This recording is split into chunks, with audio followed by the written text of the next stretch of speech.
ওম নমো ভগৱতে বাসুদেৱায়। জয় শ্ৰীকৃষ্ণ।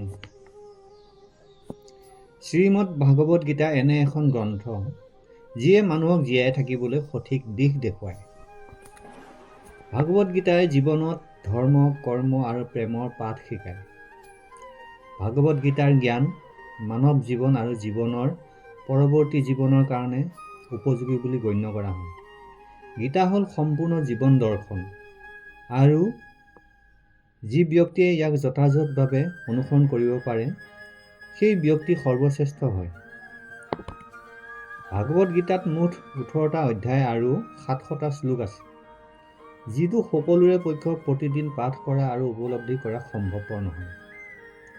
সেইকাৰণে আজিৰ অত্যন্ত গুৰুত্বপূৰ্ণ এই ভিডিঅ'টোত ভাগৱত গীতাৰ 111টা উপলব্ধিৰ বিষয়ে কোৱা হ'ব, যিটো জনাৰ পিছত আপুনি শ্ৰীমদ ভাগৱত গীতাৰ প্ৰকৃত অৰ্থ উপলব্ধি কৰিব পাৰিব।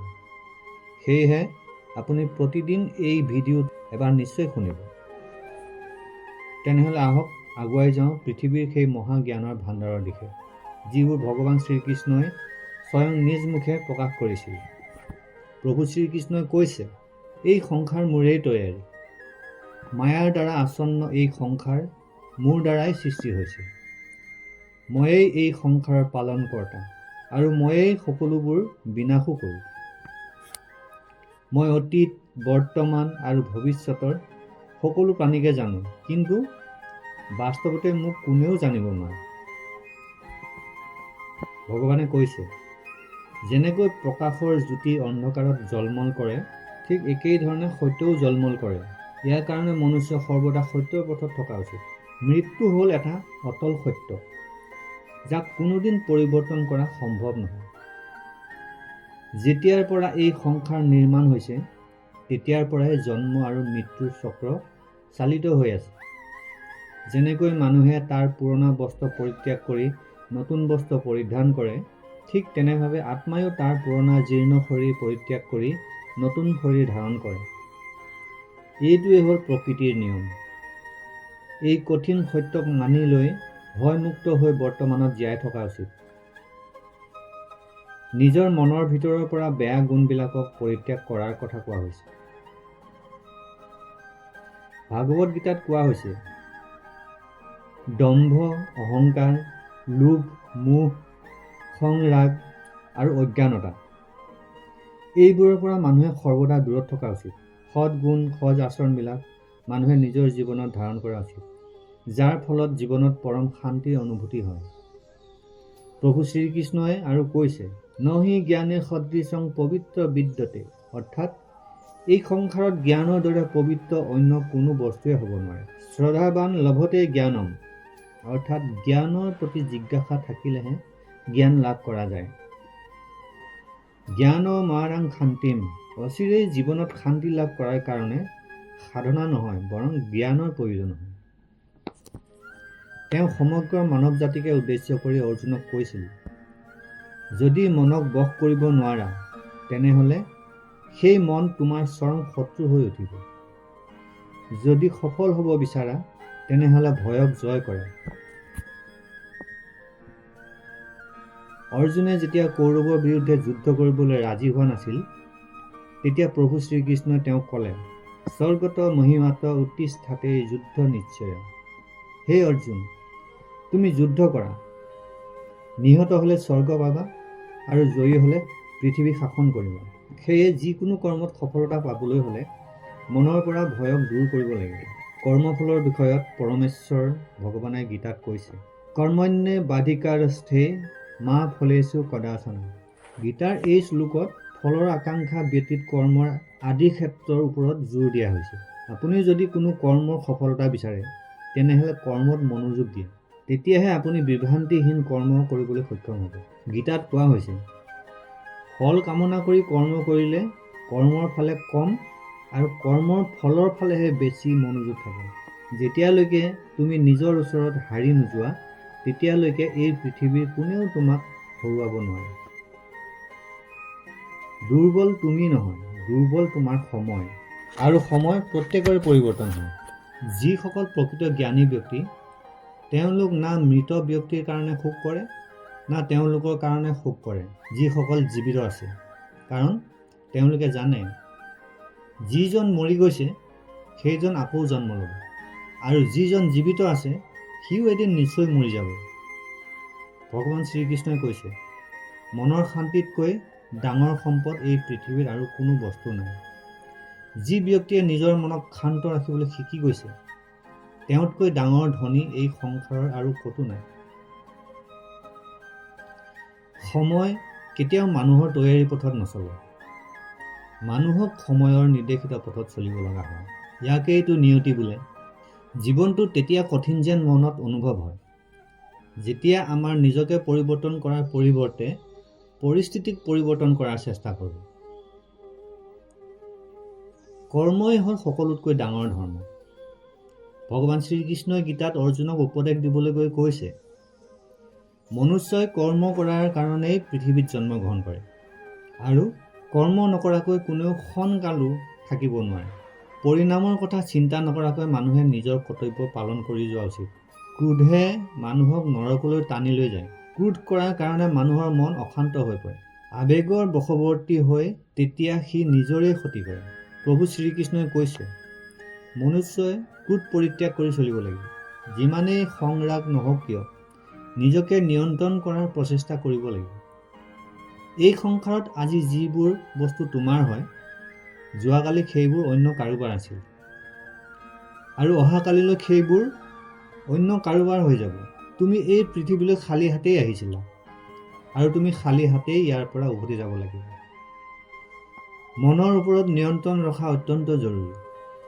মানুহৰ মন বায়ুৰ দৰে চঞ্চল হৈ থাকে।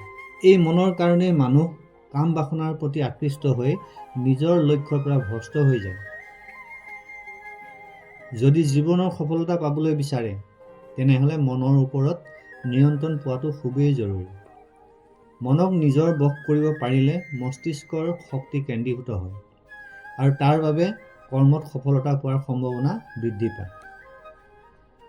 গীতাই আমাক শিকায়, যি ব্যক্তি নিজৰ মনৰ ওপৰত নিয়ন্ত্ৰণ লাভ কৰিছে তাৰ মনত অপ্ৰয়োজনীয় চিন্তা ভাৱনা আৰু কামনা বাসনা প্ৰৱেশ কৰিব নোৱাৰে।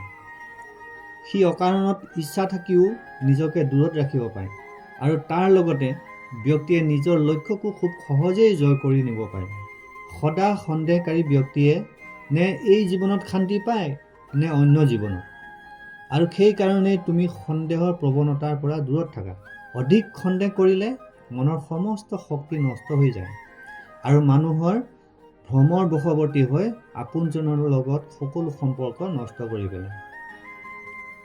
শৰীৰৰ সৌন্দৰ্যই মনক আকৰ্ষিত কৰে, কিন্তু স্বভাৱৰ সৌন্দৰ্যই হৃদয়ক আকৰ্ষণ কৰে।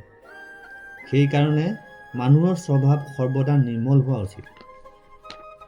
কোনে কি কৰিছে, কিয় কৰিছে বা কেনেকৈ কৰিছে এইবোৰৰ পৰা যিমান দূৰত থাকিবা সিমানেই তুমি সুখত থাকিবা। জীৱনত আমি কিমান শুদ্ধ বা কিমান ভুল কৰ্ম কৰিছোঁ এইটো মাত্ৰ দুজনেহে জানে।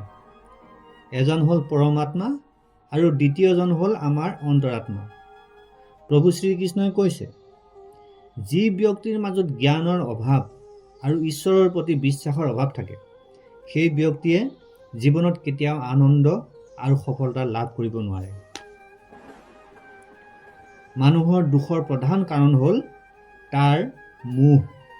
যিয়ে যিমান বেছি মোহ কৰিব সি সিমান বেছি দুখ ভোগ কৰিব। তোমাৰ অনুশোচনাই তোমাৰ অতীতক পৰিৱৰ্তন কৰিব নোৱাৰিব, আৰু তোমাৰ দুশ্চিন্তায়ো তোমাৰ ভৱিষ্যতক পৰিৱৰ্তন কৰিব নোৱাৰিব। সেইবাবেই বৰ্তমানৰ আনন্দক উপভোগ কৰাই সকলোতকৈ সুখৰ। প্ৰভু শ্ৰীকৃষ্ণই আৰু কৈছে, যিজন তোমাৰ কাষত থাকে তুমিও তাৰ কাষত সকলো সময় থাকা, আৰু যিজনে তোমাৰ লগত প্ৰতাৰণা কৰে সেইজনক তুমি ত্যাগ কৰা। যি স্থানত তোমাৰ কোনো সন্মান নাই সেই ঠাইলৈ কেতিয়াও যোৱা উচিত নহয়, কাৰণ এইটো কৰিলে মানুহে তোমাক মূৰ্খ আৰু দুৰ্বল বুলি ভাবিব। যিকোনো কৰ্মৰ সাফল্যৰ কাৰণে মনৰ প্ৰশান্তিৰ অতি প্ৰয়োজন হয়। প্ৰভু শ্ৰীকৃষ্ণই কৈছে, খঙে বুদ্ধিক ধ্বংস কৰি ব্যক্তিক মূৰ্খ কৰি তোলে। এজন মূৰ্খ ব্যক্তিয়ে নিজকে ধ্বংস কৰে। এনে অৱস্থাত যিকোনো কৰ্মৰ সফলতাৰ বাবে ক্ৰোধ ত্যাগ কৰা অতি আৱশ্যক। যিয়ে কেতিয়াও জীৱনত সংকটত পৰা নাই, সি কেতিয়াও নিজৰ শক্তি সম্পৰ্কে জানিব নোৱাৰে। যিজনে আনৰ দুখ অনুভৱ কৰিব পাৰে, যাৰ মনত দয়া আছে, যিসকলৰ মন শুদ্ধ, সেইজন এই পৃথিৱীৰ জন্ম মৃত্যুৰ চক্ৰৰ পৰা মুক্ত হৈ যায়।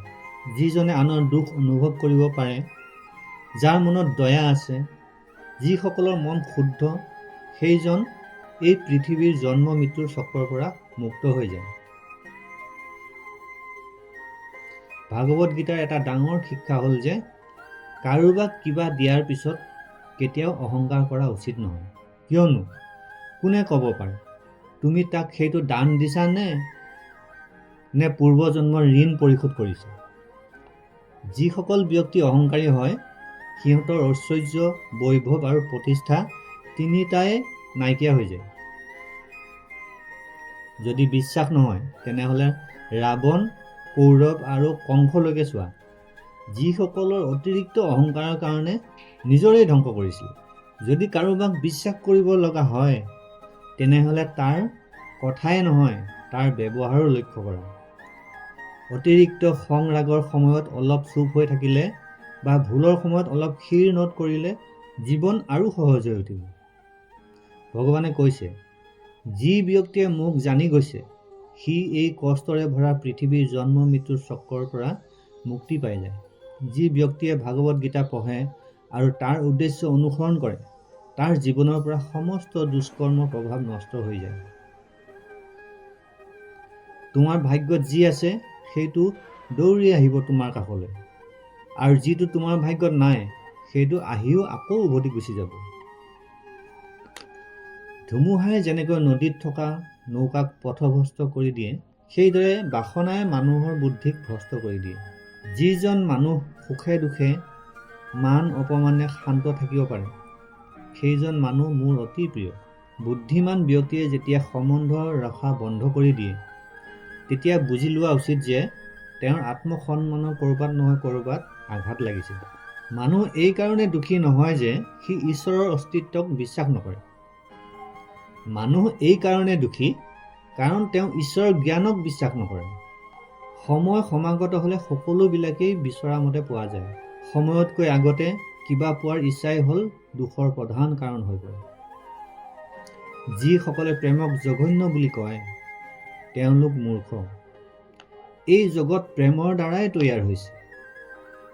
প্ৰেম হ'ল এই জগতৰ মেৰুদণ্ড। মানুহ তাৰ বিশ্বাস আৰু চিন্তা ভাৱনাৰ দ্বাৰাই তৈয়াৰ হয়। যাৰ মনৰ চিন্তা ভাৱনা যেনেকুৱা হয়, সেইজন মানুহ সেই ধৰণৰ তৈয়াৰ হয়।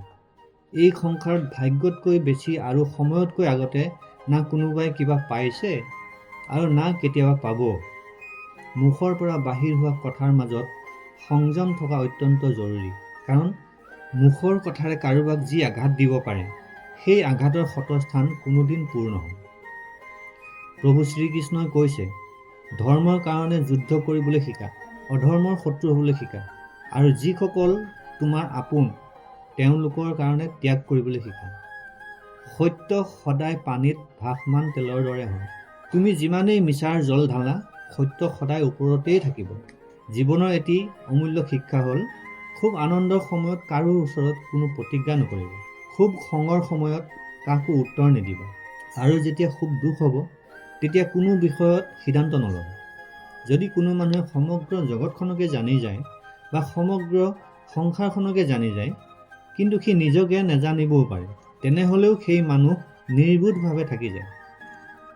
যদি কোনোবাই তোমাক প্ৰত্যাখ্যান কৰে, তেনেহ'লে দুখ নকৰিবা, কাৰণ বাস্তৱতে তেওঁ তোমাৰ মূল্য বুজাই নাই।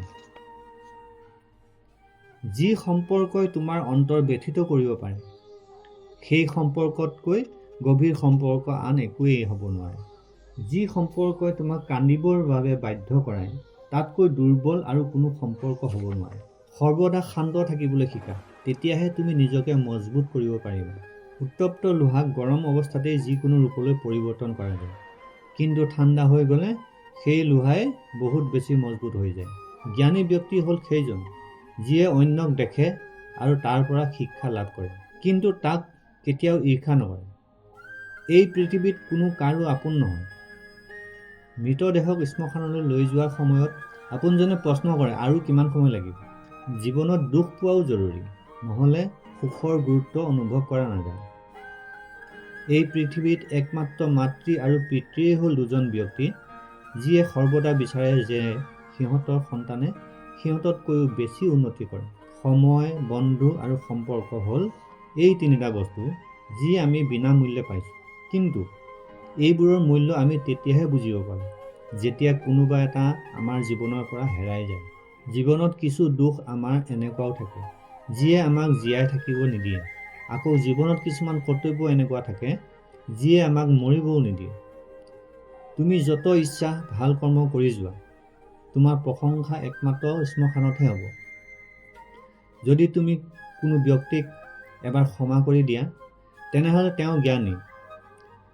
যদি দ্বিতীয়বাৰ ক্ষমা কৰি দিয়া, তেনেহ'লে তুমি কোমল মনৰ মানুহ। কিন্তু যদি তুমি সেই ব্যক্তিজনক তৃতীয়বাৰো ক্ষমা কৰি দিয়া, তেনেহ'লে তুমি এই দুনিয়াৰ সকলোতকৈ ডাঙৰ মূৰ্খ। এই জীৱনৰ সকলোতকৈ দামী বস্তু হ'ল তোমাৰ বৰ্তমান। যদি সেইটো এবাৰ হেৰাই যায়, গোটেই দুনিয়াৰ সম্পত্তি দিও সেইটো তুমি আৰু উভতাই আনিব নোৱাৰিবা। ঈশ্বৰৰ কাষলৈ কোনোবাই কিবা যোৱাৰ পিছতো যদি নোপোৱা, তেনেহ'লে ঈশ্বৰৰ ওচৰত খং নকৰিব, কাৰণ ঈশ্বৰে তোমাক সেইটো দিয়া নাই যিটো তোমাৰ ভাল লাগে। ঈশ্বৰে তোমাক সেইটো দিয়ে যিটো তোমাৰ কাৰণে ভাল। প্ৰেমে সদায় ক্ষমা কৰিবলৈ ভাল পায়, কিন্তু অহংকাৰে ক্ষমা বিচাৰিবলৈ বাধ্য কৰাবলৈ ভাল পায়। ভগৱান শ্ৰীকৃষ্ণই কৈছে, তোমাৰ নাম নহয়, কৰ্মই তোমাৰ আচল পৰিচয়। কাৰণ একেই নামৰ হাজাৰজন মানুহ আছে, সিহঁতৰ নাম একেই হ'লেও কৰ্ম কিন্তু ভিন্ন হয়, আৰু সেইটোৱেই সিহঁতৰ আচল পৰিচয়। হাজাৰটা ভাল কথাৰ মাজতো মানুহে তোমাৰ বেয়া কথাটোকহে মনত ৰাখিব। সেইকাৰণে মানুহে কি কৈছে তাত মনোযোগ নিদিবা। যিমান সম্ভৱ মৌন হৈ থকাই শ্ৰেয়, কাৰণ মনুষ্যৰ পাপৰ জন্ম হয় মুখৰ কথাৰ পৰাই। প্ৰথম আৰম্ভ হয় কাৰোবাৰ লগত ছলনা কৰা বা ঠগা হ'ল এটা ঋণৰ দৰে, যিটো অন্য কাৰোবাৰ ওচৰত তুমি পৰিশোধ কৰিবই লাগিব। আজি তুমি এজনক ঠগিবা, অহাকালিলৈ তাৰ পৰিণাম তুমি অন্য কাৰোবাৰ পৰা অৱশ্যেই পাবা। যদি তোমাৰ দৃষ্টি সঁচাকৈ ভাল হয়, তেনেহ'লে একমাত্ৰ তুমি নিজৰ দোষ আৰু অন্যৰ গুণবিলাক বিচাৰি পাবা। যিজনে সময়ৰ লগতে স্বভাৱ পৰিৱৰ্তন কৰে, সেইজনক কেতিয়াও বিশ্বাস কৰা উচিত নহয়। জীৱনত কেতিয়াও নিজকে অন্যৰ লগত তুলনা নকৰিবা। তুমি যেনেকুৱাই হোৱা সেইটোৱেই সৰ্বশ্ৰেষ্ঠ। প্ৰত্যেকেই তাৰ নিজৰ জীৱন পৰিৱৰ্তনৰ কাৰণে সময় পায়, কিন্তু সময় পৰিৱৰ্তনৰ কাৰণে দ্বিতীয় জীৱন কোনেও নাপায়। ভগৱানে কৈছে, যিটো অৱশ্যম্ভাৱী সেইটো ঘটিবই, আৰু যিটো হ'ব লগা নাই সেইটো কেতিয়াও নঘটে। এনেকুৱা বিচাৰ যাৰ মনত থাকে, তেওঁক দুঃচিন্তাই কেতিয়াও পীড়া দিব নোৱাৰে। ভাল উদ্দেশ্য লৈ যি কৰ্ম কৰা হয় সেইটো কেতিয়াও ব্যৰ্থ নহয়, আৰু তাৰ ফলো তুমি এদিন নিশ্চয় পাবা। জীৱনৰ সকলোতকৈ ডাঙৰ ভুল হ'ল সেইটো, যিটোৰ পৰা আমি একো শিকিব পৰা নাই। আজি তুমি যি কৰ্ম কৰিছা তাৰ ফল তুমি ভৱিষ্যতে নিশ্চয় পাবা, আৰু আজি তুমি যি পাইছা সেয়া তোমাৰেই দ্বাৰা কৰা তোমাৰ অতীতৰ কৰ্মৰ ফল। প্ৰভু শ্ৰীকৃষ্ণই কৈছে, যি মানুহে শ্ৰদ্ধা আৰু ভক্তিৰে মোৰ উপাসনা কৰে, মই তেওঁক সেই সকলোবোৰ দি থাকোঁ যিবোৰ তেওঁৰ ওচৰত নাই, আৰু তেওঁৰ লগত যি থাকে মই সেইবোৰ ৰক্ষাও কৰোঁ।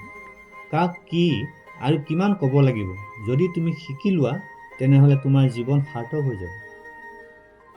যদি জীৱনত কেতিয়াবা সুযোগ পোৱা, তেনেহ'লে স্বাৰ্থ ত্যাগ কৰি সহায় কৰি দিবা, কিন্তু কেতিয়াও স্বাৰ্থপৰ হৈ এৰি থৈ নাযাবা। ধৰ্মৰ দ্বাৰা পৰিপূৰ্ণ হৃদয় সৰ্বদা ধৰ্মৰ পৰামৰ্শ দিয়ে, আৰু অধৰ্মৰ দ্বাৰা পৰিপূৰ্ণ হৃদয়ে সৰ্বদা অধৰ্মৰ পৰামৰ্শ দিয়ে। কোনো ধৰণৰ দুখ কষ্টৰ পৰা তোমাক এই 7টা গুণে বচাব পাৰে। তোমাৰ জ্ঞান, তোমাৰ বিনম্ৰতা, তোমাৰ বুদ্ধি, তোমাৰ ভিতৰৰ সাহস, তোমাৰ ভাল কৰ্ম, সত্য কথা কোৱাৰ অভ্যাস, আৰু ঈশ্বৰ বিশ্বাস। যেতিয়া কঠিন সময় আহে তেতিয়া ব্যক্তি অকলশৰীয়া হৈ যায়, কিন্তু এইটোও সত্য যে সেই কঠিন সময়ে ব্যক্তিজনক আৰু বেছি মজবুত কৰি তোলে। যিয়ে তোমাক সন্মান দিয়ে তেওঁকো তুমি সন্মান দিয়া। কাৰোবাৰ সামৰ্থ্য দেখি তাৰ ওচৰত ক্ষীৰ নদ কৰা ভীৰুতাৰ লক্ষণ। তোমাৰ সন্মুখত যিমান ডাঙৰ কঠিন পৰিস্থিতি আহি নপৰক কিয়, এটা কাম কৰিবা, নিজৰ সকলোবোৰ ভগৱানক সমৰ্পণ কৰি দিবা। ভগৱানৰ ওপৰত বিশ্বাস সেই সৰু শিশুৰ দৰে কৰা, যাক শূন্যত এৰি দিলেও সি হাঁহি থাকে। সি ভয় নাপায়, কাৰণ সি জানে তুমি তাক কেতিয়াও তলত পৰিব নিদিয়া। ভগৱান শ্ৰীকৃষ্ণই কৈছে, তুমি মন বেয়া নকৰিবা যদি আপোনজনে কেতিয়াবা তোমাৰ পৰা মুখ ঘূৰাই লয়। মই তোমাৰ লগত সকলো সময়তে থাকিম। কাৰোবাৰ ওচৰত ইমানলৈকে বশ্যতা স্বীকাৰ কৰা উচিত নহয় যে সি তোমাক নিজ শ্ৰেণীৰ লোক বুলি ভাবিবলৈ আৰম্ভ কৰে। মানুহে সদায় নিজৰ ভাগ্যকে দোষাৰোপ কৰে। এইটো জানেও যে ভাগ্যতকৈও ডাঙৰ হ'ল তাৰ কৰ্ম, যিটো তাৰ নিজৰ হাততেই আছে। জীৱনত এনে এজন সংগী থকাও খুব জৰুৰী, যাক কিবা ক'বৰ কাৰণে ভাষাৰ প্ৰয়োজন নহয়। হয়তো তেওঁকেই পৰমাত্মা বোলা হয়। শ্ৰীকৃষ্ণই কৈছিল, মৃত্যুৰ সময়ত কোনো ব্যক্তিয়ে যদি মোৰ নাম স্মৰণ কৰি কৰি দেহ ত্যাগ কৰে, তেনেহ'লে তেওঁ মোৰ পৰম ধাম প্ৰাপ্ত হয়। ভগৱান শ্ৰীকৃষ্ণই অৰ্জুনক কৈছে, হে ভাৰত, প্ৰকৃতি হ'ল মোৰ গৰ্ভধাৰণ স্থান। মই প্ৰকৃতিতে গৰ্ভধাৰণ কৰোঁ আৰু তাৰ পৰাই সৰ্বভূতৰ উৎপত্তি হয়। মনুষ্য, দেৱতা আৰু অন্যান্য যোনিত যিসকল শৰীৰ উৎপন্ন হয়, মই সেই সকলৰ পিতা আৰু প্ৰকৃতি হ'ল সিহঁতৰ মাতা। হে মহাবাহু, সত, ৰজ আৰু তম, এই তিনিটা গুণে দেহৰ মাজত আত্মাক আবদ্ধ কৰি ৰাখে। ইয়াৰ মাজত সত্য গুণ হ'ল নিৰ্মল আৰু নিৰ্দোষ। এই সত্য গুণে আত্মাক সুখ আৰু জ্ঞানৰ সংগৰ দ্বাৰা আবদ্ধ কৰি ৰাখে। ৰজগুণে আত্মাক খং, ৰাগ, তৃষ্ণা, আসক্তি প্ৰভৃতি কৰ্মশক্তিৰ দ্বাৰা আবদ্ধ কৰি ৰাখে।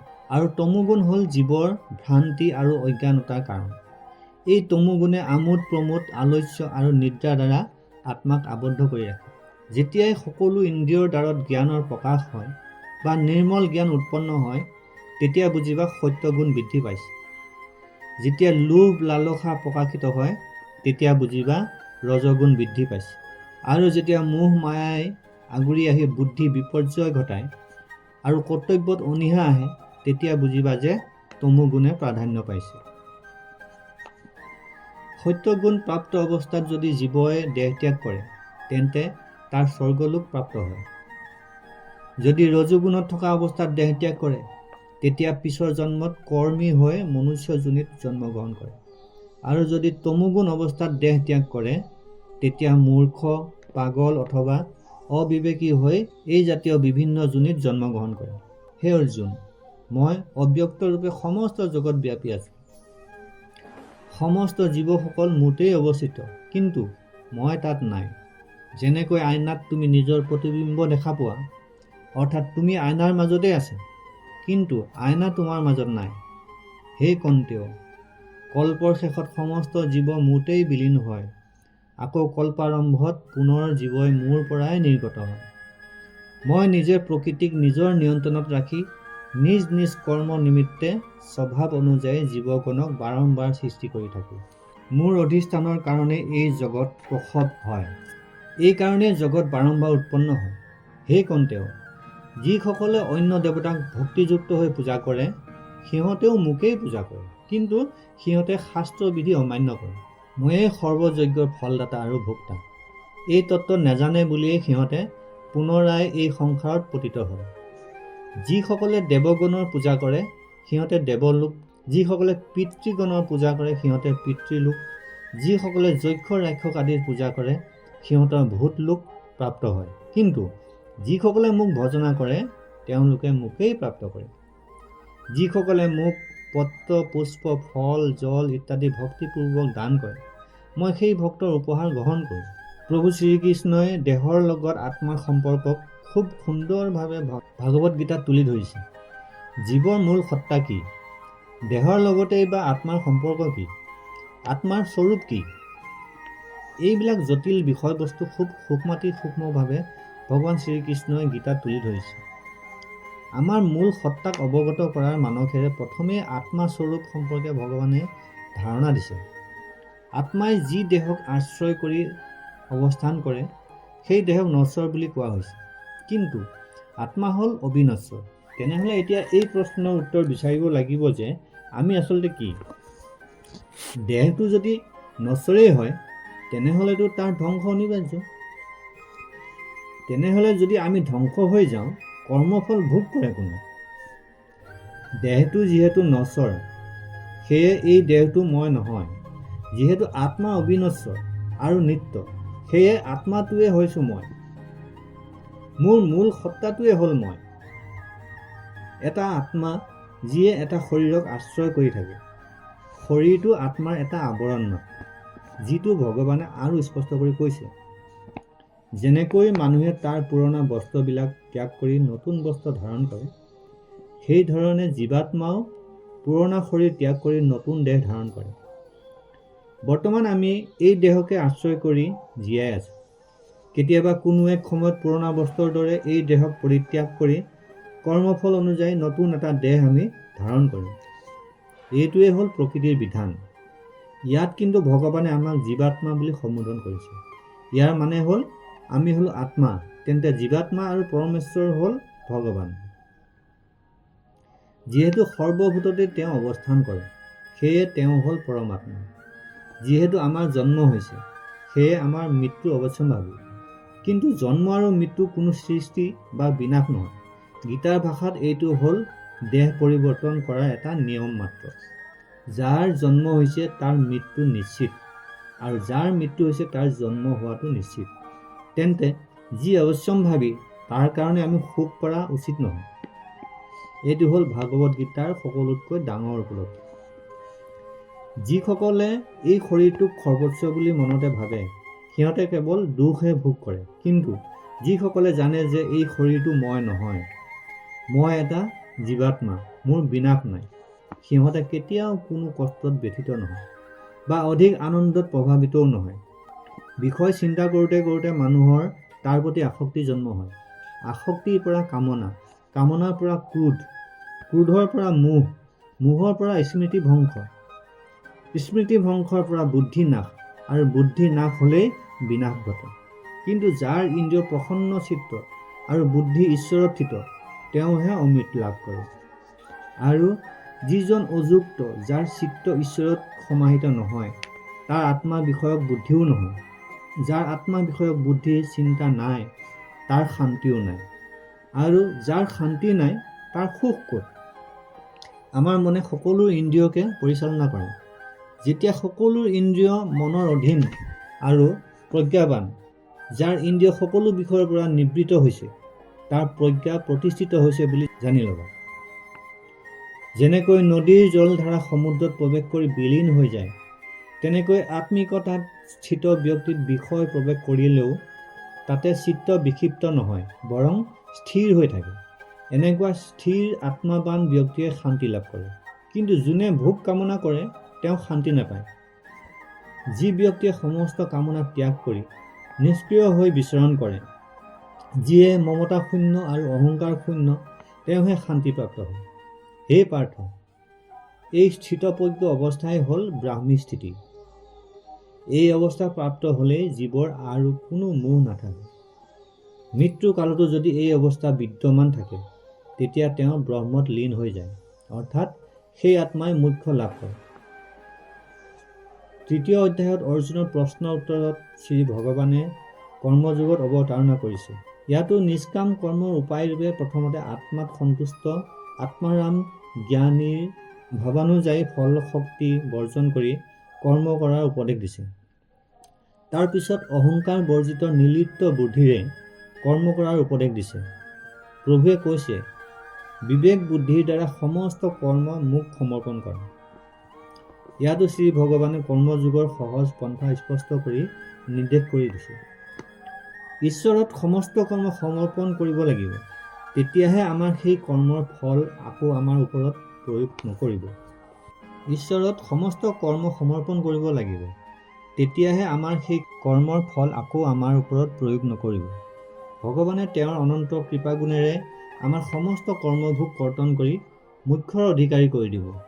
ইয়াৰ পিছত ৪ৰ্থ অধ্যায়ত ভগৱানে তেওঁৰ কৰুণাৰ পৰাকাষ্ঠা প্ৰকাশ কৰি প্ৰতিজ্ঞা কৰিছে যে যোনে যি স্থানত যিভাৱে যি অৱস্থাৰে মোক স্মৰণ কৰে তেওঁক সেই স্থানত সেইভাৱে সেই অৱস্থাতে মই অনুগ্ৰহ কৰি থাকোঁ। যি বিষয় কামনা কৰে সেইটো কাম্য বস্তু মই প্ৰদান কৰি থাকোঁ। যিয়ে মুখ্য কামনা কৰে তেওঁক মই মুখ্য ফল প্ৰদান কৰোঁ। যিয়ে ভক্তি প্ৰাৰ্থনা কৰে তেওঁক মই ভক্তি প্ৰদান কৰোঁ। আমাৰ জীৱনৰ সকলোতকৈ কঠিন সত্য হ'ল এইটো যে আমি সদায় সুখৰ কাৰণে চেষ্টা কৰোঁ, কিন্তু আমি দুখহে পাওঁ। আমি প্ৰেম কামনা কৰোঁ, কিন্তু হতাশাইহে আমাৰ লগ দিয়ে। আমি জীয়াই থকাৰ কামনা কৰোঁ, কিন্তু আমি জানো যে আমি প্ৰত্যেক মুহূৰ্ততে মৃত্যুৰ ফালে আগুৱাই গৈ আছোঁ। প্ৰত্যেক ব্যক্তিয়ে সুখ লাভৰ কাৰণে বিভিন্ন কামত নিয়োজিত হৈ থাকে, কিন্তু সুখ পোৱা নাযায়। বিপৰীতে এই কাৰ্যকলাপবিলাকে কেৱল দুখহে আৰু বেছি বঢ়াই তোলে। ফলত এই পৃথিৱীত কাৰ্যত সকলোৱে সুখী। কোনোৱে নিজৰ শৰীৰ আৰু মনৰ দুখত ভোগে। কোনোৱে তাৰ পৰিয়ালৰ সদস্য আৰু আত্মীয়সকলৰ দ্বাৰা যন্ত্ৰণাপ্ৰাপ্ত হয়। কোনোৱে ধন সম্পদৰ অভাৱ আৰু জীৱনৰ প্ৰয়োজনীয় সামগ্ৰীৰ অভাৱত ভুগিছে। বস্তুগত মানসিকতাৰ লোকসকলে জানে যে তেওঁলোক অসুখী, কিন্তু তেওঁলোকে লক্ষ্য কৰে যে সিহঁতৰ সন্মুখত থকা আন সকলোবিলাকেই সুখী, আৰু সেয়ে সিহঁতে বস্তুগত বৃদ্ধিৰ কাৰণে দৌৰি থাকে। এই অন্ধ সাধনা বহু কাললৈ চলি থাকে, তথাপিও সুখৰ দেখা দেখি নাই। এতিয়া যদি মানুহে এইটো বুজি পায় যে ফলপ্ৰসূ কৰ্মত লিপ্ত হৈও কোনেও কেতিয়াও সুখ অৰ্জন কৰিব পৰা নাই, তেনেহ'লে তেওঁলোকে বুজিব যে তেওঁলোক যিফালে ধাৱমান সেইটো নিৰৰ্থক আৰু অৰ্থহীন, আৰু তেতিয়া সিহঁতে আধ্যাত্মিক জীৱনৰ দিশে উভতিব পাৰে। যিসকলৰ বুদ্ধি আধ্যাত্মিক জ্ঞানত স্থিৰ হৈ গৈছে তেওঁলোকে জানে যে ভগৱানেই সকলোবিলাকৰ পৰম ভোগদাতা। ফলস্বৰূপে তেওঁলোকে নিজৰ কৰ্মৰ ফলৰ প্ৰতি আসক্তি পৰিত্যাগ কৰে, তেওঁৰ ওচৰত সমস্তবিলাক নিবেদন কৰে আৰু প্ৰভুৰ কৰুণা হিচাপে যি পায় তাকে নিৰ্মলভাৱে গ্ৰহণ কৰে। এইটো কৰাৰ ফলত তেওঁলোকৰ কৰ্মবিলাক কাৰ্মিক প্ৰতিক্ৰিয়াৰ পৰা মুক্ত হৈ যায়।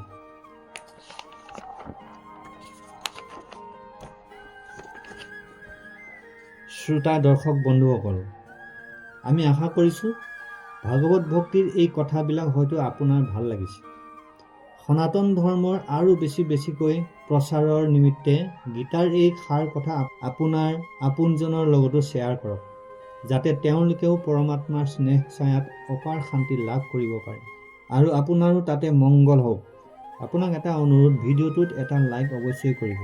আজিলৈ ইমানতে সামৰিছোঁ। সকলোৱে ভালে থাকক, সুস্থ থাকক আৰু গীতা জ্ঞান শ্ৰৱণ কৰি থাকক। জয় শ্ৰীকৃষ্ণ।